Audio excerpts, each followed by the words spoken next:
35 വയസ്സിന് ശേഷം ധനികരാകാൻ യോഗമുള്ള നക്ഷത്രക്കാർ. ജീവിതം സന്തോഷത്തോടെ ഗതി പിടിക്കാൻ ആഗ്രഹിക്കാത്തതാരാണ്? യോഗ്യതയ്ക്കനുസരിച്ചുള്ള തൊഴിൽ ലഭിക്കാത്തതും എത്ര സമ്പാദിച്ചിട്ടും പണം കയ്യിൽ നിൽക്കാത്തതും എല്ലാവരെയും വിഷമിപ്പിക്കുന്ന ഒന്നാണ്. ജ്യോതിഷപ്രകാരം ഇത്തരം വിഷമതകളിൽ നിന്നും രക്ഷപ്പെടുന്ന നക്ഷത്രക്കാരുണ്ട്. ഇവർക്ക് 35 വയസ്സ് കഴിയുന്നതോടെ ആഗ്രഹിച്ച രീതിയിൽ കൊതിച്ചതെല്ലാം സ്വന്തമാകും. ഇവർക്ക് എല്ലാ ദുരിതങ്ങളും മാറിക്കിട്ടും. സാമ്പത്തിക നേട്ടവും ധന അഭിവൃദ്ധിയും ഉണ്ടാകും.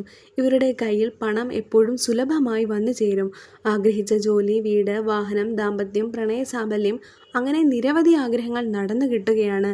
വെച്ചടി കയറ്റം ഇവരുടെ ജീവിതത്തിൽ പിന്നീടുടനീളം ഉണ്ടാകും. ആഗ്രഹിച്ചതും കൊതിച്ചതുമായ എല്ലാ ആഗ്രഹങ്ങളും അതിൻ്റെ പൂർണ്ണതയിൽ എത്തിച്ചേർന്ന് സർവ്വസുഖത്തോടുകൂടി ഈ നാളുകാർ ജീവിക്കും. നക്ഷത്രക്കാർ ഉത്രം, തൃക്കേട്ട, പുണർദം, പൂരാടം, മകയിരം, ഭരണി, അനിഴം, അശ്വതി, വിശാഖം എന്നിവയാണ്.